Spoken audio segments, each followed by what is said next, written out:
Good morning class. आज हम आपको नोबेल गैस और इनर्ट गैसेस के विषय में कुछ इम्पोर्टेंट जानकारी देंगे। तो फर्स्टली इसकी पोजीशन वगैरह डिस्कस नहीं करनी है। तो अगर देखें तो हमारा जीरो ग्रुप, जिसको कि हम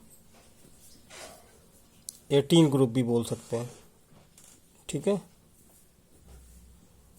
इसमें at a corner on in the periodic table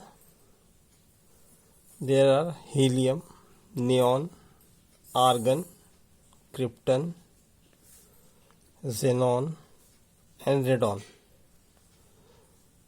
ये प्रेजेंट हैं, एक्सेट्रा, ठीक है। सो इसको हम जीरो ग्रुप इसलिए बोल देते हैं क्योंकि इनकी वैलेंसी और ऑक्सीडेशन स्टेट सभी जीरो होती है, क्योंकि ये स्टेबल इलेक्ट्रॉनिक कॉन्फ़िगरेशन रखते हैं, ठीक है। सो इसलिए इनको हम क्या बोल सकते हैं, स्टेबल गैसेस भी बोल सकते हैं। जैसे हीलियम की बात कर ले, 2 होता है atomic number, 1s2 1s2 that is duplet complete करेगा। इसी तरह नियॉन की बात करें, जिसका कि 10 होगा, 1s2 2s2p6, ये ऑक्टेट पूरी करेगा, ठीक है। तो उस कंडीशन को हम स्टेबल मानते हैं जिसमें डुप्लेट या फिर ऑक्टेट कंप्लीट होती हो। दूसरी इसकी हम बात कर लें electron affinity. So electron affinity इसकी ज़ीरो होगी, because they have stable electronic configuration.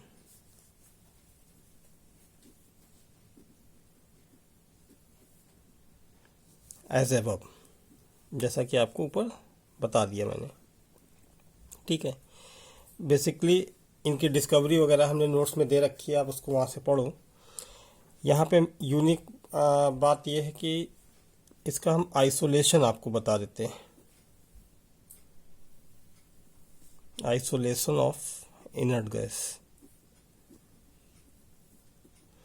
So isolation of inert gas में अगर हम बात करें तो इसका जो रिच सोर्स है वो कोकोनट चारकोल होती है। क्या होती है? Coconut charcoal. सो कोकोनट चारकोल में मैक्सिमम अमाउंट में इसका इनर्ट गैसेस पाई जाएंगी। तो इसके आइसोलेशन के लिए कई प्रोसेस हमने आपको दी हैं, जैसे रेले एंड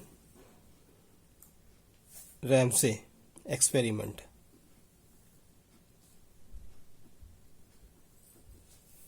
तो रेले और रैमसे एक्सपेरिमेंट में अगर आप देखोगे तो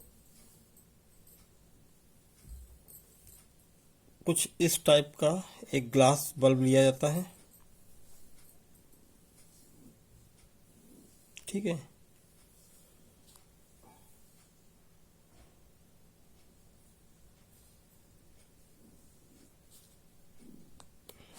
जिसमें 2 इलेक्ट्रोड्स फिट होंगे, प्लैटिनम इलेक्ट्रोड्स, ठीक।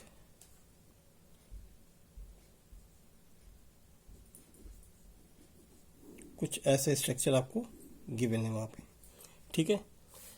तो करते क्या है, इसमें एयर मिक्सचर लिया जाता है। रेशियो क्या होता है? 9:1। लेकिन एयर मिक्सचर जो कि ये किससे होगा? Free from nitrogen, sorry carbon dioxide and oxygen.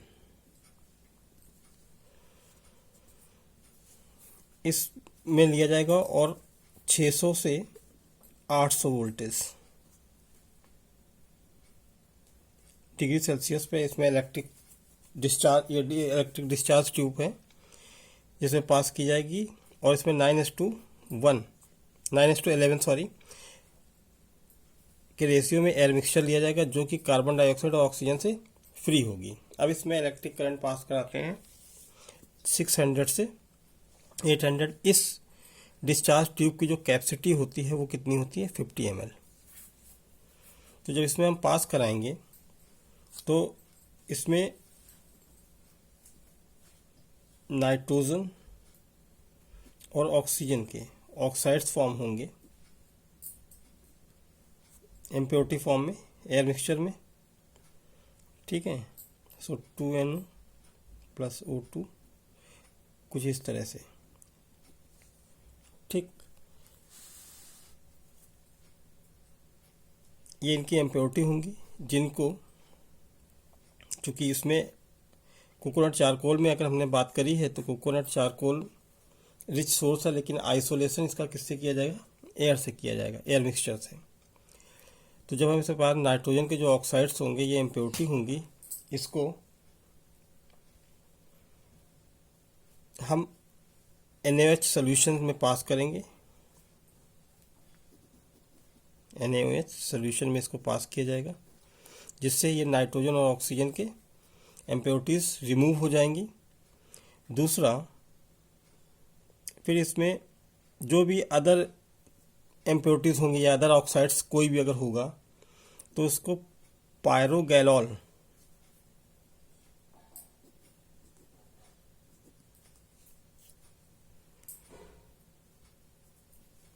Acid में पास करेंगे, जिससे सारी इम्प्योरिटी रिमूव हो जाती हैं और आपको इनर्ट गैस मिल जाती है, ठीक है। तो एक हमने इसको आपको डिस्कस किया, रेले और एमजे एक्सपेरिमेंट, ठीक। इसमें अगर कहीं आपको कोई प्रॉब्लम आ रही हो तो आप अभी के अभी पूछ सकते हो। दूसरा भी है रिंगे एंड फिशर, तो उसको आप अपने से करिए, कुछ इसी मोटो पे वो भी वर्क करता है, ठीक है। दूसरी चीज़ बता दें, जो ये बता रखी है मैंने कि डुबलेट और ऑक्टेट, इसी से इसको स्टेबल माना जाता है और इसकी इलेक्ट्रॉन एफिनिटी 0 होती है। एक इम्पॉर्टेंट बात हम आपको और बताना चाहेंगे कि ये जो नोबल गैसेस हैं ये कैसे फॉर्म कराई जाती हैं। तो आपका जैसे ये रेडियम है, एक रेडियो एक्टिव एलिमेंट है जिसका 88 होगा, और यहाँ पे रेडॉन 86, ये आपके जैसे नोट्स में गिवन है। तो यहाँ पे अल्फा पार्टिकल का एमिशन होगा। अच्छा, ये आपको 9th या 10th में बताया गया है अल्फा बीटा पार्टिकल्स, ठीक है। तो बेसिकली जो alpha beta and gamma particles हैं इनको हम रेडियो एक्टिव रेज और बेकरल रेज भी कहते हैं। क्यों? क्योंकि जो टर्म रेडियो एक्टिव है, ठीक है, was discovered by Henry Becquerel. What is the radio activity? The spontaneous emission of the alpha, beta and gamma rays from an element is called radioactive, and this property is known as radioactivity.